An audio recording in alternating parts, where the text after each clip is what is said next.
Welcome to another edition of the Octopus Store Hangout. With me today is Nick Hello, from Chocolate Town to Hockey Town. and Jordan. Hey, And let's start this off with the craziness that was free agency over the last weekend. How do you guys think the Red Wings did? I think they came out looking pretty good. I mean, I think the Alfredson thing kind of caught everyone by surprise, so that was a bonus. Stephen Weiss was kind of the guy that they seemed to have their eye on, so I wasn't that surprised that they came up with Weiss. But adding Alfredson, I think, was a real shock, and it was a real nice pickup for the Red Wings. He's going to fit in very nicely, adding a little more scoring punch, which is something that we've certainly been missing. So it was a very good first day, especially if you look back to last year, what happened when we came up empty-handed. I mean, it was night and day compared to that. Yep, I totally agree with that. I definitely agree with the fact that Alfredson was a shock. I was surprised that he left the Senators, and even more so that he ended up signing with the Red Wings. And it's an interesting move just because, I think a lot of people feel like the core of the Red Wings team is young, but this is kind of a win now move, which is nice to see after they made it so far, kind of surprising everyone in last year's playoffs. As for Weiss, he definitely fills a need as a second-line center.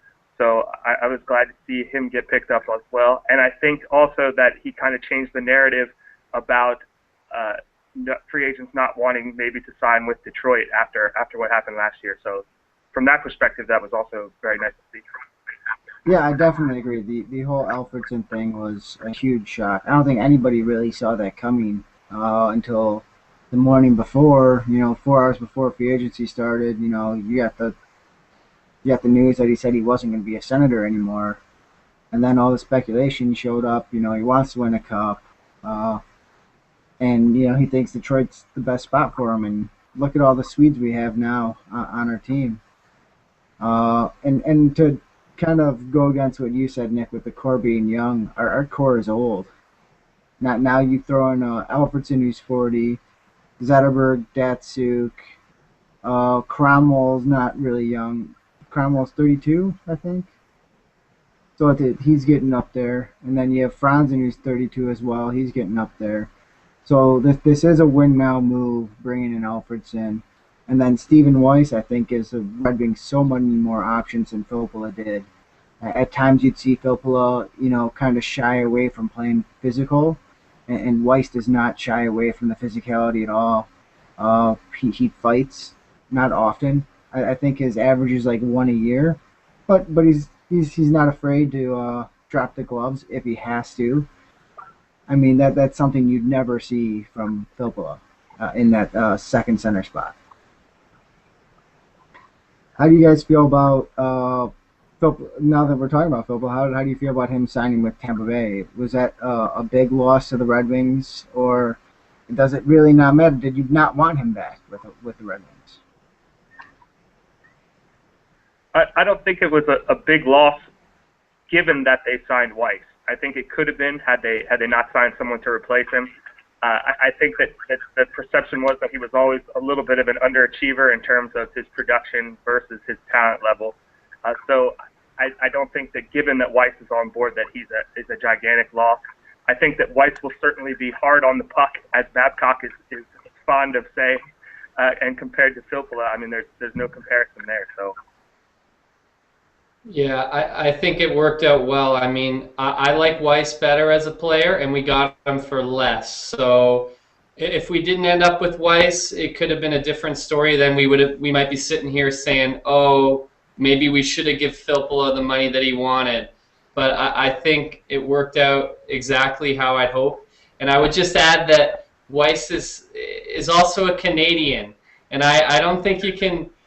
Maybe I'm tooting the Canadian horn a little hard, but I think, you know what I mean, having more Canadians on the team certainly doesn't hurt. So I like that. I think that's one thing that we've been missing. We need more Canadians on the team. Calm down, Don Cherry. And just go back to Alfredson for 1 sec. I was shocked that he decided to leave Ottawa, but after the fact that he decided he wanted to leave Ottawa, I'm not shocked that he chose Detroit. I really think it's a perfect fit for him, and the style of play it's a perfect match with all the Swedes that we have. He's going to fit nicely on the wing on Weiss's line, most likely. I mean, stylistically, it's a really good fit. The thing that just caught me off guard, I lived in Ottawa. He is that franchise. All my friends in Ottawa were just losing it that he decided to leave. So that was what was shocking for me, that a guy who played 18 years in a city then just kind of leaves like that. It was very strange the way it all went down. But after he left, I'm not surprised that he chose Detroit.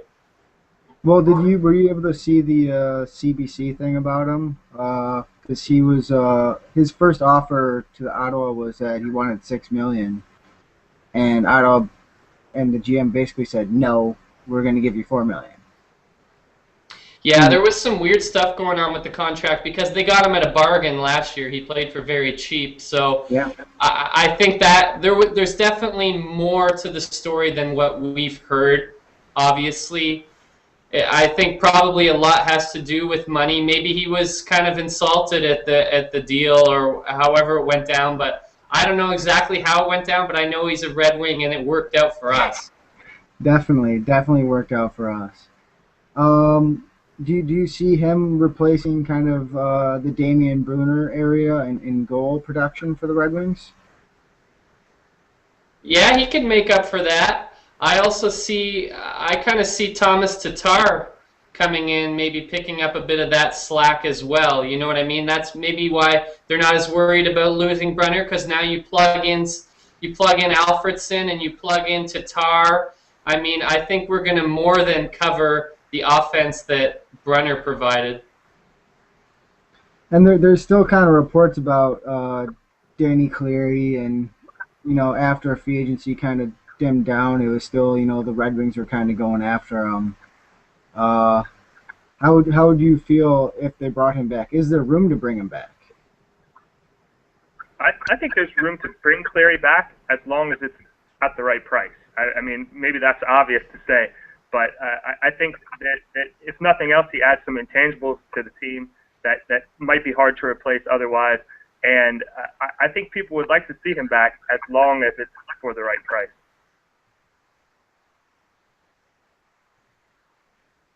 That makes a lot of sense. So moving on, what do you think the Red Wings' top two lines are going to be, or what do you think all their lines are going to look like next year? If it stays as is right now, nothing changes. Well, I would say on the number one line, you would have Datsyuk centering Zetterberg and Abdelkader. And line two, I would guess it would be Weiss, Franzen, and Alfredson. I think you touched on it a little bit already, but I think there's a lot of possibilities. I know Babcock has already talked about the fact that the additions of Alfredson and Weiss give them more flexibility. So I don't know if it's going to be maybe that easy to say with 100% certainty as we sit here right now what the lines are going to be. But I think that Abdelkader showed a lot last year playing on that first line, and they need someone with his kind of both speed and grittiness to kind of I don't know if make room for the guys is necessarily the right thing, but at least to handle that aspect of the game and keep the annoying people on other teams off of him. So yeah, I would not be surprised to see Abdelkader up there on the first line. And I mean, maybe Alfredson plays with them on occasion. I don't think that he can probably play first line minutes, or you want him playing first line minutes all the time. But I know that he talked about playing with Zetterberg, so that might be something you see in spurts. But and you could see Datsyuk and Zetterberg split up at times.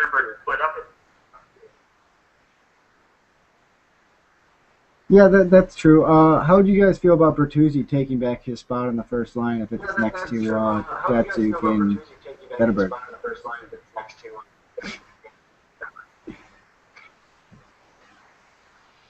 I wouldn't feel too confident about that one. I mean, if Bert can find a spot in this lineup anywhere, I think he's doing well for himself. If he's on the fourth line, he's doing well. I don't see Bert on the first line. He just hasn't been healthy, hasn't played enough hockey. I just don't see that. In the playoffs, he just looked too slow, and it might have been because he was hurt. But after that, I would second what Jordan just said. I would like to not see him on the first two lines. I think that would probably mean something has gone wrong. See, I guess I'm the only one who would prefer Bert over Abdicator on that first line. His hands are just so much better than Abdicator's, and that's no diss to Abdicator. I mean, when you see Bertuzzi going on shootouts and stuff like that, you're going, how does this guy who's 6'3" and 240 pounds pull off that move? And to go back about the playoffs, he was hurt. He wasn't very conditioned very well because of the injury. He couldn't skate very hard. And I think with a full off season and healthy, he'll be back to where he was the year before that. I mean, Yeah. there's no. Don't get me wrong. Sorry to interrupt. No, Anybody go. Any player that's chewed so much tobacco he's lost like all his bottom teeth is good by me. I'm a big fan of.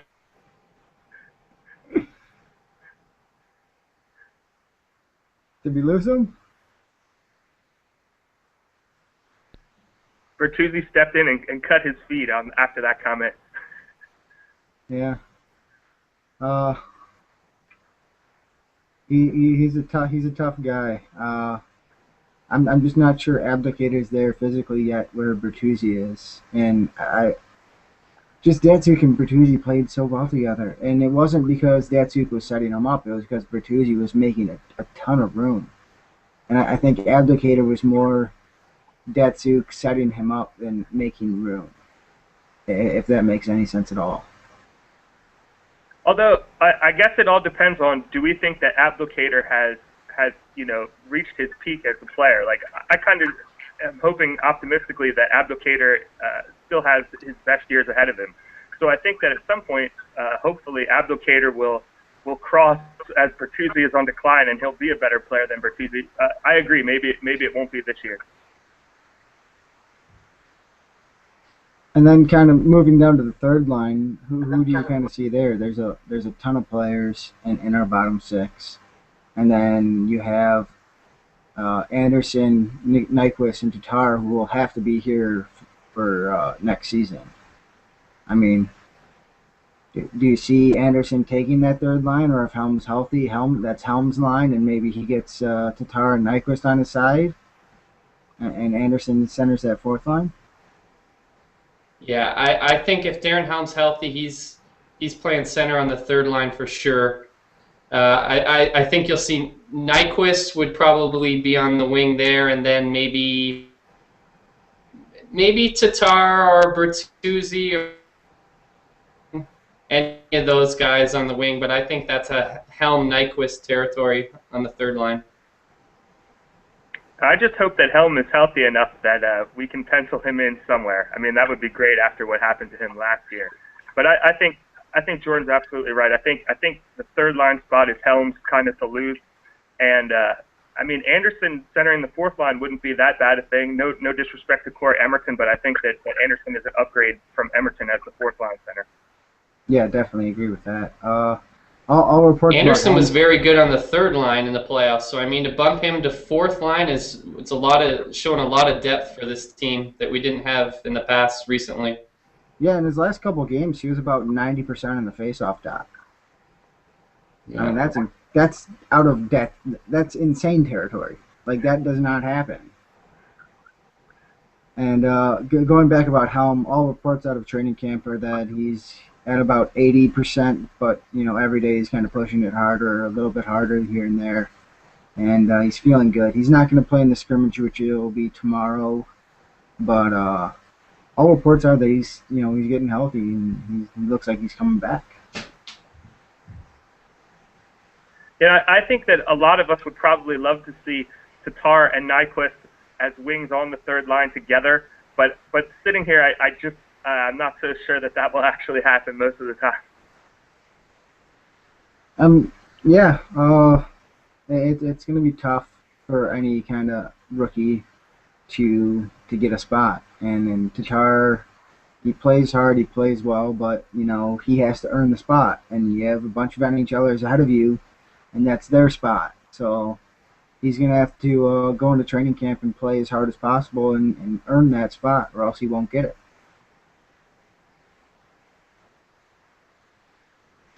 Let's move on from current players and move to former players.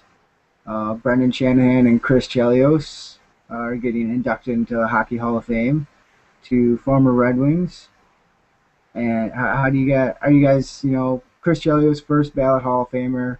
Shanahan, it took him a year to finally get in. What are your guys' favorite memories about those two players?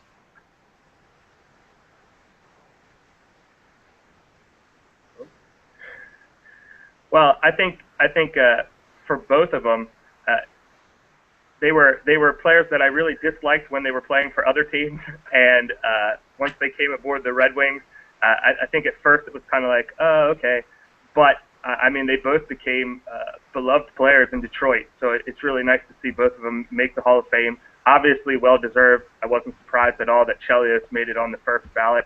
And I mean Shanahan making it after 1 year is not a surprise either. I mean, I don't think anybody can quibble with those selections.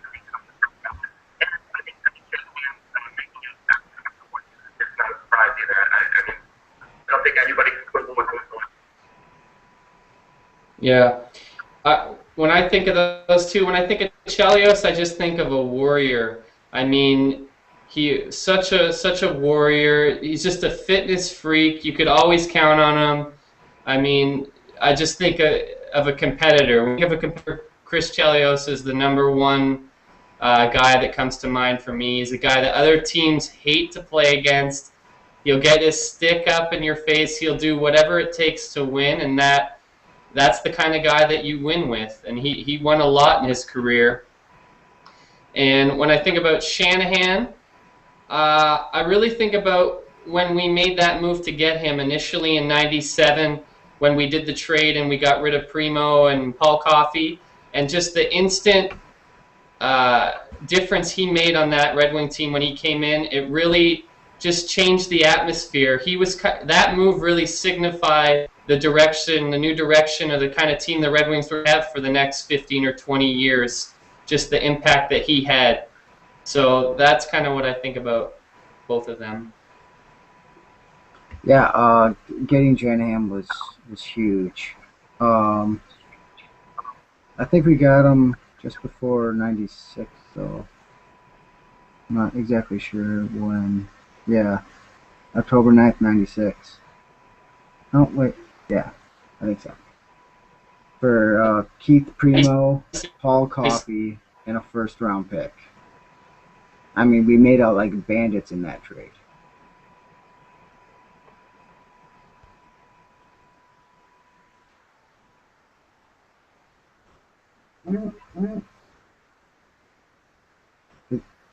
Am I showing up to you guys or no? Yeah, you're okay for me anyway. Okay. For me, it showed like it just, I don't know. And then I'll keep going because I thought it was.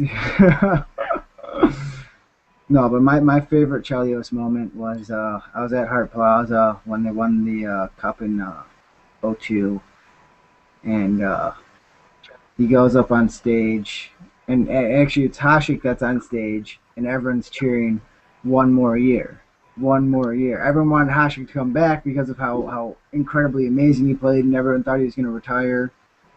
And so we were just chanting one more year, and Chris Chelios comes up and right behind him puts him on the back and kind of gets him out of the way and goes, "One more year, I'll be here for 4 more years." I mean, just that was the kind of guy he was already like 39. Like everyone's looking at him going like, "You should be retired as well. Like, what are you doing still playing?" And then he ended up playing until he was 48 and winning another cup with the Red Wings. Like Chelly was a Chelio was a warrior, and he wasn't just a warrior on the ice. He was a warrior in the locker room. He was a warrior in the weight room. I mean, I forgot which defenseman it The was, chili but industry. what? I said the chili industry as well. Oh yeah, the Chelios. But there's a I forgot who it was on the Red Wings. Worked out with Chelios, and like an hour in, he started throwing up. He couldn't handle the workout that Chelios was doing, and I mean that's just a testament to his longevity. He worked out all the time, and that's what made it so he could continue to play. And we're I not think going to count the year in the Thrashers uniform because that was just awful. I think too, as Red Wings fans, it's always nice to get one over on the Blackhawks any way possible, and the fact that he became such an important part of this team and this franchise after spending some years in Chicago, I think is also very satisfying. Not only that, Chicago dumped him off for almost nothing. Yes. Chicago thought he was, way past his prime. He wasn't going to do anything anymore, and they just gave him to us pretty much, and we ran with it, and he won 2 more cups. And Chicago withered and died, is what happened.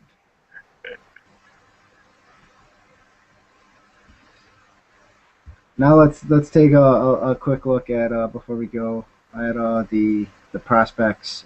Red Wings development camp is going on right now, and yesterday there was a little spat between Ty Bertuzzi's nephew Tyler Bertuzzi and Red Wings prospect defenseman Nick Jensen.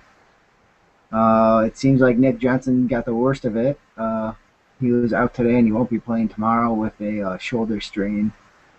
How do you guys feel about these kind of fights in camp? Against guys who are in your own organization. I don't have a problem with it personally.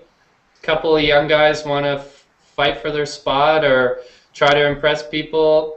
I don't know exactly what the reason is, but I don't see a big problem with it. I like that intensity. Yeah, I mean, you obviously don't want to see people get hurt, but if that's indicative of the level of competitiveness there, I mean, that can't be a bad thing. Right. Not only these, but these guys are 2 guys in your own organization. You're not playing the same position, so you're not fighting that guy for his job. This was you said something, I said something. Now we're both pissed off. And let's just fight and work it out. Because Nick Jensen and Tyler Bertuzzi said it was all squashed after the fight, 30 minutes later. So it might have been a good thing for them just to fight and then move on. And they both kind of showed that they can take a punch. Especially, and this might have been the first fight Tyler Bertuzzi's ever won in his career. Man, I looked up so many fights to get a video of him fighting for the draft post about him, and man, I go on, oh, this looks like a good fight with him. All of a sudden, just gets clobbered. Oh, here's another good fight, clobbered. Just one punch down on the ice. You're just like, oh, come on, man. You're not making this easy on me. Come on. I think he's winning some of the chirping wars, though. He might be, and he said he's meaner than Todd Bertuzzi, but he's yet to show that. Mm. Which guy are you most looking forward to hearing about from camp? Darren Helm? Does that count? No, Darren Helm does not count. I mean, we're talking about prospects here, not Red Wings. Okay. No one in particular. I think what they've said at this point, it's just about kind of getting them into the fitness routine of an NHL player and getting them on a good diet and all that kind of stuff. I don't know how much analysis or breakdown they're doing of a particular player at this time. I think that's going to come later in the summer in training camp or some of the scrimmages they have later in the summer. So I'm just kind of waiting and seeing at this point. Yeah, likewise. I don't think I have my eyes on anyone in particular. I think the free agency moves were all at forward, so I guess I'm a little bit more anxious to see what comes out of the defensemen as a whole. Yeah. Jordan, I know you would be looking forward to Hampus Melon, but he's not going to be there. Oh no, that's terrible news. There's no Hampus Melon. Are I you sure really you have hope the that pronunciation right? Do we know it exactly at this point? we have no idea, but I really hope that's how it's pronounced. Because All right, all the jokes. let's go with that. I think there is a bit of analysis going on though, because you have guys like Frick who were there last year, and you kind of want to see how they progressed from kind of the drills they did last year to now how they're going to perform in those drills this year. I think it's less about because it's pretty much all drills, Mm-hmm. so you're not going to get a bunch of game tape of them because they play one scrimmage tomorrow, or it's going to be today when this is posted, and that's really all you get. And I think it's more about where they are in terms of skating, how they've progressed over the year, and then how their fitness is after the last year. Because I know they have all that marked down. They know how much that guy benched last year, and they're hoping he's putting up a little more strength this year. You shaking your head at me, Jordan? Yeah, I just think that stuff it's too much. All the fitness stuff for these guys at 17, 18 years old. Like, who cares how much they can bench press? That, to me, it's overdone. The fitness testing, I think it's way too much for these guys. I don't put a lot of stock in how much Tyler Bertuzzi can bench press. Well, I guess bench press is a bad one because I think that only really does your chest. But there are ones that they are looking at to make sure that they put on strength over the year. Because if they don't put on strength, then what are you going to think about the next year and the next year after that? If they're not putting on any strength, they're not going to play in the NHL. No, I know that they got to put on strength and this type of thing. I just think they put too much emphasis on this workout thing and all this testing. I really don't think it's that doesn't make or break a player at these are still 18-year-old kids that we're talking about. Right, but you want to see that they are progressing is the whole point of it. It's not like, oh, he can only bench this much, he's obviously terrible. It's how is he progressing along with his strength training, with his diet, with kind of everything. Yeah, it just makes me think of back in the day, like even 20 years ago, these guys weren't doing the fitness testing. They were like drinking beer all summer and working a regular job and then showing up to camp, and they spend the first few weeks like trying to get in shape at that point. You know what I mean? It just shows you how much the game has adapted and changed, over the years. Well, there are a lot of people say the game. It was the same thing kind of in baseball. When it first came out, or not first came out, but back in the day. You didn't need the same type of endurance. You didn't need the same type of physicality. Well, you did need the physicality, but you need the same type of endurance. You didn't need the same type of speed to be a great player in the NHL where you kind of do now. I mean, Alfredson, he scores because he's fast and he has hands. But the speed helps you.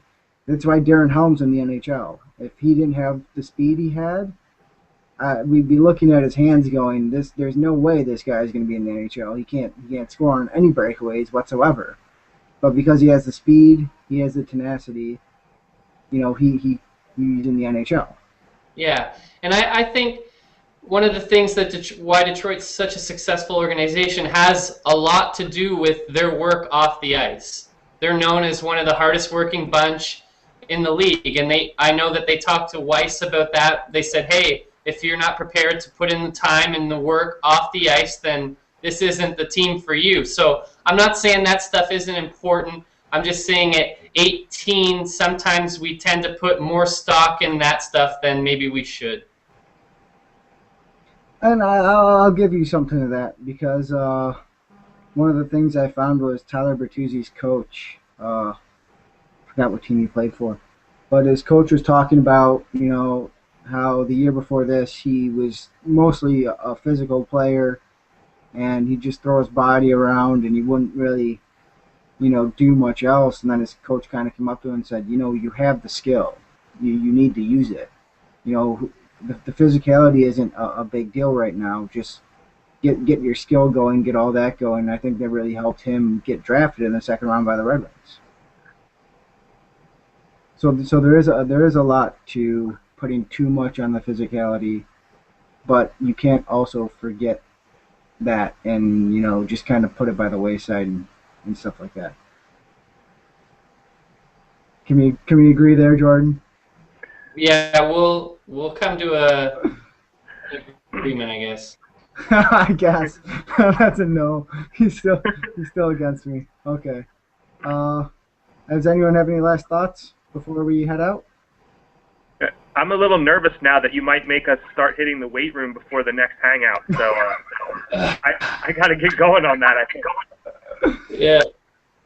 Well, if that's the thing, I got to start going pretty soon as well. Jeez.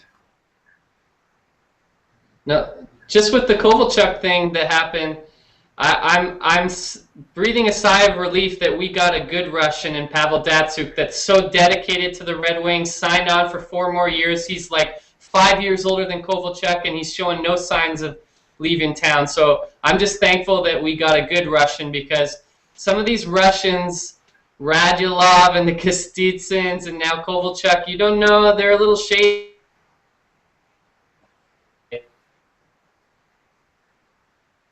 Jeez, just Don Cherry over there in that corner. No, nothing bad. I hope the KGB isn't listening. We just need a bunch of good Ontario boys. That's what every team needs. A bunch of good Ontario boys who, farm strong. That's what we need. It's not a bad idea. I like where your head's at today, Peter.